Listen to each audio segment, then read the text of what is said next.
médecins, infirmières s'évanouissent les uns après les autres sans explication. En un mois à peine, plus de 630 employés sont infectés. S'agit-il d'un acte de malveillance contre les employés de cet hôpital ou d'une épidémie d'une rare intensité? Ces symptômes disparaissant quand les personnes sortent du bâtiment et ces symptômes réapparaissent quand les personnes rentrent à nouveau dans le bâtiment. L'hôpital vit dans la peur. Comment les employés vont-ils sortir de ce cauchemar? Virus foudroyant, intoxication accidentelle ou plus inquiétant, le geste fou d'un empoisonneur?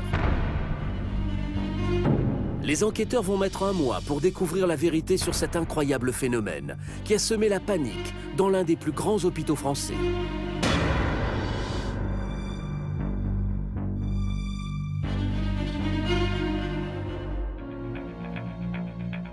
La psychose règne.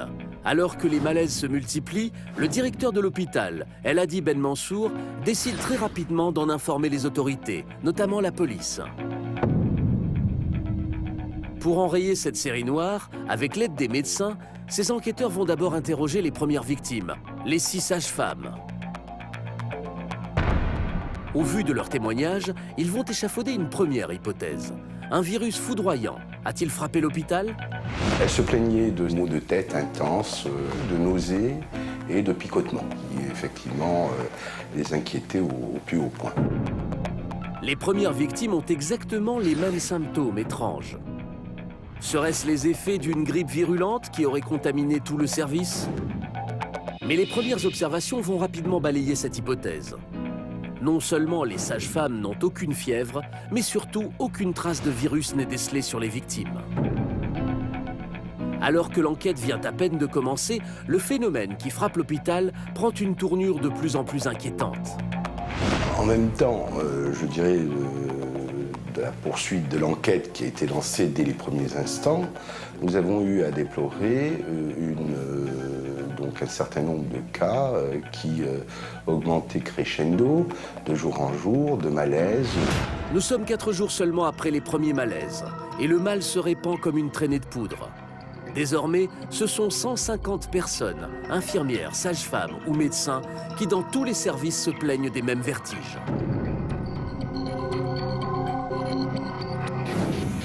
Des professionnels qui sont renvoyés chez eux pour prendre du repos. L'hôpital se paralyse peu à peu. La nouvelle se répand en ville. Éric Galliano, journaliste dans un grand quotidien régional, va suivre l'affaire de près. Il y a un problème de santé au sein de l'hôpital, qu'un certain nombre de personnels ont été obligés d'être placés sous surveillance médicale. C'est-à-dire qu'il y a un moment où ça tombe comme des mouches, très clairement. Et c'est ce qui fait peur. On se demande bien d'où ça vient. Pour les enquêteurs, le temps presse. C'est alors que le témoignage de plusieurs sages-femmes va les mettre sur une nouvelle piste. Et le jour de l'incident, elles ont effectivement senti un certain nombre d'odeurs et à la suite de cela, elles sont tombées dans les pommes. Une odeur étrange qui rendrait l'atmosphère presque suffocante. Une partie du personnel hospitalier va même jusqu'à porter des masques de protection dans les couloirs de l'hôpital. Pour les policiers et médecins qui mènent l'enquête, c'est peut-être vers la ventilation qu'il faut se tourner. D'autant que plusieurs victimes leur ont relaté un incident qui se serait produit dans l'hôpital 2 ans plus tôt. C'est pas la première fois que cela arrive. Quelques années plus tôt, il y a déjà eu une vague d'intoxication au sein de l'hôpital. Des intoxications causées 2 ans plus tôt par un mauvais fonctionnement des gaines de ventilation dans cet hôpital, alors flambant neuf. À l'époque, des vapeurs de formol avaient stagné dans les couloirs. Ce puissant désinfectant, utilisé en grande quantité pour assainir les chambres des malades, avait intoxiqué 15 employés. 2 ans plus tard, la ventilation est-elle à nouveau en cause? L'établissement a été livré en 1996 et dès le début et pendant un certain nombre de mois, les agents se sont plaints de troubles liés à des problèmes de désinfection locaux, probablement lié à un certain nombre de malfaçons. Donc forcément, un incident de ce type-là dans un hôpital extrêmement récent, répondant aux dernières normes de sécurité, pose d'emblée un véritable problème. Est-ce à nouveau du formol qui décime 2 ans plus tard des dizaines de médecins et infirmières dans l'hôpital? Pour identifier l'origine de ces odeurs étranges, les policiers déploient les grands moyens. Est-ce que nous n'aurions pas accidentellement une production de gaz toxiques? Nous avons fait un certain nombre d'analyses pour étayer ou écarter cette hypothèse. Donc c'est un gros travail puisque nous sommes allés analyser la qualité de l'air dans les gaines de ventilation, dans le service. La panique s'empare de l'hôpital et 10 jours après le début des événements, on compte déjà 300 victimes. Les choses prennent de l'ampleur au fur et à mesure que des signalements, les cas d'intoxication supposés sont signalés et qu'ils sont de plus en plus nombreux. On a du mal à identifier le mal. Pour les enquêteurs, le temps presse. Et justement, le résultat des analyses dans la ventilation de l'hôpital s'avère fructueux. Les laboratoires que nous avons sollicités ont effectivement permis d'isoler un certain nombre de gaz. Et nous nous sommes beaucoup interrogés sur certains d'entre eux, dans la mesure où ces gaz ne se trouvent pas habituellement en milieu hospitalier. Les enquêteurs tombent des nues, car l'un des gaz particulièrement n'a rien à faire dans un hôpital. Il s'agit du dichlorobenzène, un insecticide agressif destiné à tuer les mites et les taupes. Ça nous a beaucoup surpris et ça nous a amené à pousser nos investigations un peu plus loin. À la lumière de cette étrange découverte, policiers et médecins vont alors explorer une nouvelle piste, beaucoup plus inquiétante. Quelqu'un cherche-t-il à empoisonner le personnel? D'autant que la direction va leur révéler un élément troublant. Un incident malveillant a eu lieu 3 semaines avant les premiers malaises. Nous avions eu à déplorer un acte de malveillance sur notamment un placard électrique où quelqu'un a mis en berne tout un service. Manifestement, là, l'acte de malveillance est clair. Pourrait-il s'agir de la même personne? Le saboteur qui a endommagé une armoire électrique pour perturber la vie de l'hôpital a-t-il décidé maintenant de passer à la vitesse supérieure en empoisonnant tout le personnel avec ce puissant insecticide? Nous avons également envisagé un nouvel acte de malveillance, à savoir que quelqu'un ait pu s'introduire dans l'établissement et jeter ou balancer une fiole, un gaz dans les gaines de ventilation. Un élément intrigue notamment les enquêteurs. Jusqu'à présent, dans les victimes, on ne compte que des membres du personnel. Pourquoi aucun patient de l'hôpital n'est intoxiqué?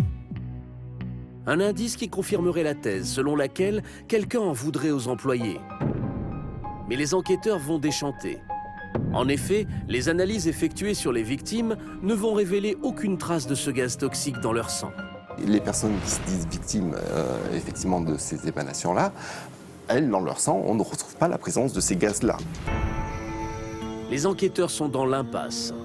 Si ça n'est pas un virus ni une intoxication, et s'il n'y a pas d'empoisonneur, rien n'explique cette épidémie foudroyante qui décime l'hôpital. En 2 semaines, 550 médecins et infirmières ont déjà été touchés. Une affaire qui fait la une de la presse.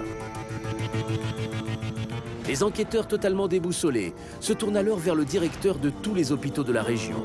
Face à la gravité de la situation, Jean-Jacques Romaté envisage alors une solution radicale, la fermeture de l'établissement.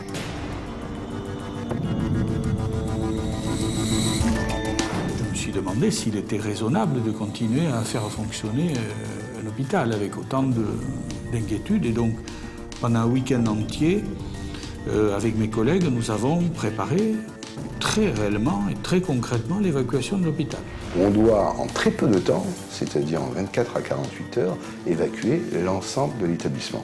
C'est le plan qui a été conçu et travaillé, et c'est le plan qu'a annoncé le directeur général dans la presse. C'est pas une mesure anodine. Il faut arriver à organiser cela pour qu'il n'y ait pas d'interruption du service public. On ne peut pas dire à une femme enceinte qu'elle n'accouchera pas. Quand c'est l'heure, c'est l'heure. Ironie du sort, alors que l'évacuation semble être la seule solution pour sauver le personnel de l'hôpital, un dernier témoignage va totalement relancer l'enquête. Celui d'un responsable technique de l'hôpital, qui en discutant va faire une révélation à Jean-Jacques Romaté. Victime lui aussi de vertige, il a retrouvé ses esprits en quelques secondes, simplement réalisant qu'en fait, il allait parfaitement bien. Un de nos ingénieurs m'a expliqué qu'à un moment donné, il se trouvait lui-même pas très bien. Et puis il s'est un peu repris en se disant « mais je ne vais pas mal du tout ». Et il m'a expliqué cette impression de mal-être qu'il avait vécue et finalement dont il s'était lui-même repris. Pour les enquêteurs, c'est un témoignage décisif. Et s'il y avait une part psychologique dans cette étrange épidémie? L'atmosphère oppressante des derniers jours pourrait-elle expliquer le nombre incroyable de malaises, plus de 600? Que des membres du personnel et toujours aucun patient? Les enquêteurs vont alors approfondir cette hypothèse, en cherchant si d'autres cas similaires ont été signalés dans le monde. Et c'est aux États-Unis que cette recherche va les mener. Je suis allé chercher des experts de l'autre côté de l'Atlantique qui avaient la réputation d'être capables de déceler des choses un peu compliquées. Jean-Jacques Romaté va alors proposer à ces experts américains de venir en France pour participer à l'enquête. Leur expérience, leur constatation sur le terrain, les audits qu'ils ont menés nous ont confirmé qu'effectivement, on se retrouvait dans la situation d'un certain nombre d'établissements du même type. Les révélations des experts américains sont incroyables. Le cas de cet hôpital français est loin d'être unique dans le monde. Les enquêteurs vont alors découvrir la clé de tout ce mystère médical. L'hystérie collective. Une panique contagieuse qui expliquerait donc les 635 malaises recensés en moins de 3 semaines dans cet immense hôpital. C'est presque un mouvement de foule dans lequel il y a une espèce de contagion psychologique d'un individu à un autre. C'est un phénomène de souffrance collective qui s'exprime au travail, qui s'exprime à l'hôpital, ou dans des lieux quelconques. À la lumière de cette étonnante révélation, les enquêteurs vont donc reconstituer le fil des événements. 3 semaines plus tôt, les premiers malaises vont déclencher l'épidémie sans que personne ne s'en doute.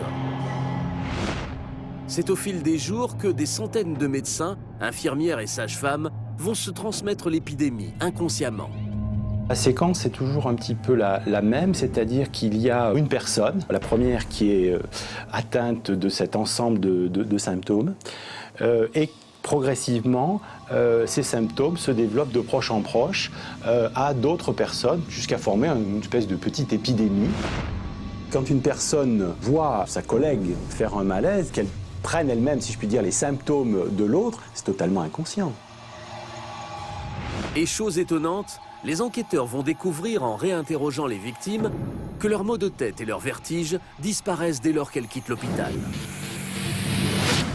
Ces symptômes disparaissant quand les personnes sortent du bâtiment et ces symptômes réapparaissent quand les personnes rentrent à nouveau dans le bâtiment. Une psychose qui s'arrêterait donc aux portes de l'hôpital. C'est en découvrant ce nouveau détail que les experts américains vont faire une révélation aux enquêteurs français. Dans cette histoire, il s'agirait d'une forme très rare d'hystérie collective. Le syndrome du bâtiment malsain. Une hystérie collective liée à l'inquiétude de travailler dans un bâtiment dangereux pour la santé. En l'occurrence, les toutes premières victimes de malaise avaient mentionné des odeurs inhabituelles aux enquêteurs. Ces odeurs auraient ravivé le souvenir traumatisant du fameux incident d'intoxication au formol 2 ans plus tôt. À l'époque, c'est le système de ventilation qui avait provoqué une quinzaine d'intoxications graves au sein du personnel. Je mets tout cela sur le compte du traumatisme antérieur et de l'inquiétude, mais alors, je dirais, pathologique, très contagieux, qui s'est propagée. Pour les enquêteurs, c'est aussi ce qui expliquerait la contamination aux seuls salariés et non aux patients. Des médecins ou des infirmières employés depuis des années qui vivaient avec le souvenir de cette affaire traumatisante. Une psychose collective, d'autant plus redoutable qu'elle peut toucher tout le monde, même des professionnels de santé. C'est assez paradoxal de voir qu'à un moment donné, même des professionnels peuvent développer ce type de syndrome. Un syndrome très psychologique. D'ailleurs, alors qu'ils lèvent le voile sur ce mystère, les enquêteurs vont tomber des nues. Car à peine la fermeture de l'hôpital annoncée, le nombre de victimes va décroître aussitôt. Médecins et infirmières sont comme soulagés.